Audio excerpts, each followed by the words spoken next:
graphics machine, and we are about to unveil who will be in the college football playoff for the 2023 season. It is presented by AT&T. The final rankings from the selection committee, the number one team in the country is, we're seeing these when you do, and it's Michigan. There was some thought, because Washington has a couple more wins against the top 25, that maybe the Huskies would move into that spot.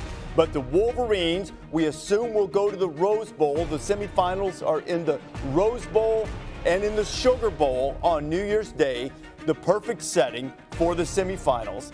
And the Wolverines are going for the third straight year. They're 13-0.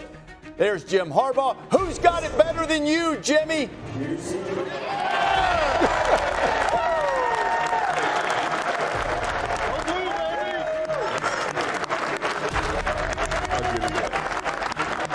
Determined, resolute, probably. Oh, I don't see any whole milk there, just orange juice. I have Coke. Who's number two? We assume it will be the Washington Huskies. And it is indeed. What a job. Kalen DeBoer and Washington ripped through 9.5-point underdog to Oregon in the Pac-12 championship game. People thought they escaped in Seattle, and they absolutely made a statement, and they're going to the playoff for the first time since the 16 season. Yeah, I think to the point where people assumed that Oregon was going to win that game. If people felt very confident Oregon was going to win that game. And the way Washington took the field and started that game set the tone, and it never looked back from there. And to me, the physicality of the Huskies dominated. You thought Oregon was going to be the more physical team. Washington controlled the line of scrimmage and won the game. Okay, now remember how the committee does this.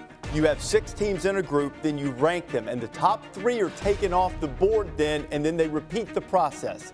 So when the rankings, the final time they went through the group phase, here's the third team that was taken off and put on the board. Who's number 3? The Texas Longhorns. Steve Sarkisian's team winning a conference championship for the first time since 2009 and making the playoff for the first time. Longhorns really haven't even been close to making the playoff, and here they are, final year of the 4-team field. Burn orange!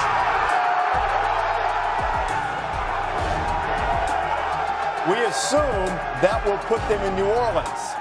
And while Washington's the second seed and will wear the home jerseys, that's going to be somewhat of an advantage from a crowd standpoint for Texas, one would think, if that is indeed how the semifinals are matched up in the sites that they have. So we have Michigan, Washington, Texas. As we said right off the top, you've got these one spot left, and you've got 4 teams with resumes. Texas now has made it into the field. Let's have a look at these remaining resumes. 3 teams, 1 spot. Alabama, Georgia, Florida State. Kirk, how should this come out in your judgment? Alabama should be at 4. Alabama should be at 4. The injuries to Florida State is just, you can't avoid it. It's nothing against what they accomplished. Obviously, what they accomplished is extraordinary, to be undefeated, be an ACC champion.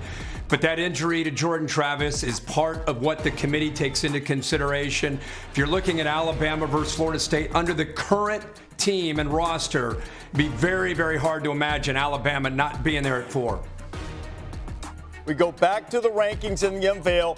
Let's look now at number 6 and see who's been eliminated and see what the final decision came down to. Who's number 6? The Georgia Bulldogs. So after consecutive national championships, Georgia will not compete in the playoff, and this is also the first time that the team that was number 1 in the penultimate rankings has fallen completely out of the college football playoff field. So this leaves us with the decision that everyone thought we would end up having. Florida State or Alabama. 1 spot. Whoever's 4 plays Michigan. Number 5, heartbroken. Who's number 4?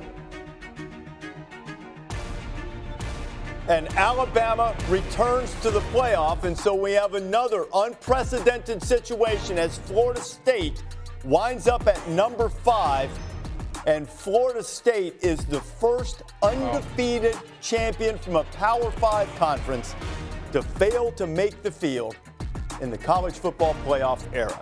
Wow.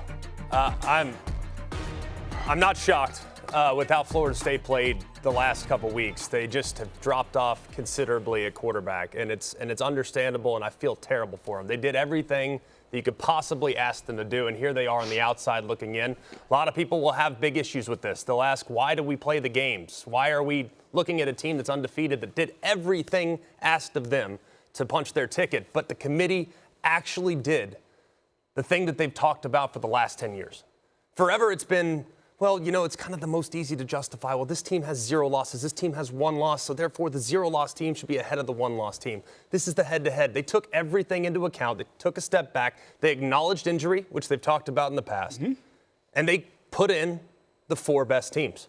And that is not an easy thing to do. So I want to tip my cap to the committee because that is a difficult decision to make. And they think they probably went with the thing that was a little less popular than it would have been had they just gone with the undefeated Power 5 champ. Well, I'm going to completely disagree with you. To me, this is a travesty to the sport because we go out there on the field and we play the game.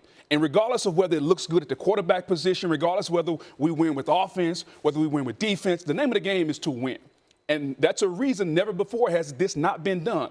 Winning a Power 5 conference, going undefeated, and not getting into the playoff. So I understand we want to look at style points and who are we going to get for the best matchups. But that's not what this is about. This is about understanding to get the 4 best teams. One team has a loss, and that's Alabama. One team doesn't in Florida State. And the fact that this committee could take a Power 5 conference champion that's undefeated, those kids have went out there and busted their behind and not get into the playoff based on the eye test.